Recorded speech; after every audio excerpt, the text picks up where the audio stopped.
Do not suppose that I have come to bring peace to the earth.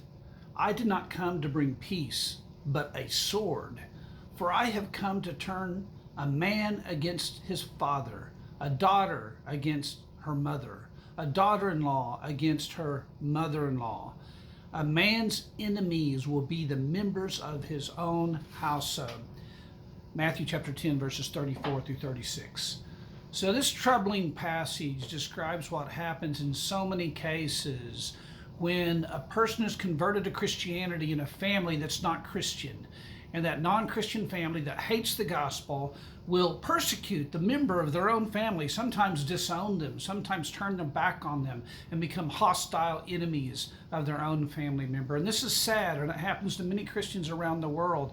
So the question is, how can we have the peace that passes understanding when we have division and fighting in our own family?